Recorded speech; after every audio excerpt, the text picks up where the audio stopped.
कविश्रेष्ठ कुसुमाग्रज यांच्या कुसुमाग्रज प्रतिष्ठानपासून ग्रंथदिंडीला सुरुवात झालेली आहे आणि आपण बघतोय की या ग्रंथदिंडीमध्ये स्वतः महापौर उपमहापौर हे सहभागी झालेले आहेत। अत्यंत उत्साहाचं वातावरण बघायला मिळतं आहे। आपण स्वतः ग्रंथदिंडी वाहतात, काय भावना आहे?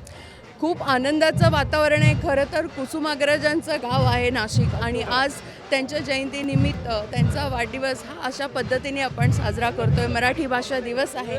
निश्चितपणे सगळ्यांनाच ही जी आपली साहित्य संपदा आहे आणि जे नाशिकचं नाव लौकिक कुसुमाग्रजांनी अख्ख्या देशात जगात केलं आहे, निश्चितपणे आपल्या भारताचे सुपुत्र ज्यांनी ही मराठी भाषा जिवंत ठेवण्याचं काम केले, अशा दिवशी निश्चितपणे वाचन संस्कृतीसाठी महानगरपालिकेने एक पुस्तक बँक तयार करावी असा माझा मानस आहे आणि या दिवसापासून आपण सुरू करत आहोत। उपमहापौर आहेत, उपमहापौर साहेब, काय नेमकी भावना आहे? आज आपण ग्रंथदिंडी वाहतात।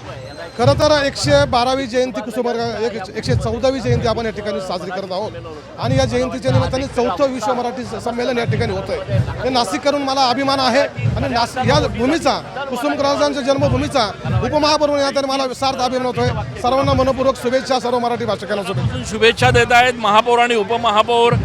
शिवसेनेचे नेते अजय बोरस्ते आहेत। दादा, अनेक वर्षांपासून हा उत्सव जो आपण साजरा करतो, आज काय भावना आहे?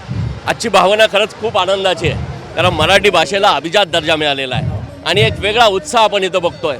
मी माननीय सामंत साहेबांचे या ठिकाणी आभार मानेल आणि त्यांचं अभिनंदनही करेल की आधी त्यांनी, कारण नाशिकमध्ये हे विश्व मराठी साहित्य संमेलन भरवलं आहे। मला वाटतं त्या नाशिकला एक वेगळी परंपरा आहे, एक उज्ज्वल परंपरा आहे कलावंतांची आहे आणि कविवर्य कुसुमाग्रजांच्या भूमीत आज हे जो काही मराठी उत्सव होतोय, मला वाटतं मराठी जर आपण खऱ्या अर्थानं पुढे नेली तरच मराठी माणूस पुढे जाऊ शकतो, हे मला आपण बघतोय की या संपूर्ण ग्रंथदिंडीमध्ये अत्यंत उत्साहानं महापौर उपमहापौर जे आहेत ते सहभागी झालेले आहेत आणि ही ग्रंथदिंडी जी आहे ती कुसुमाग्रज प्रतिष्ठानपासून आता पुढे निघालेली आहे। कॅमेरा पर्सन आकाश शेवलेसह मी चंदन पूजाधिकारी, TV9 मराठी।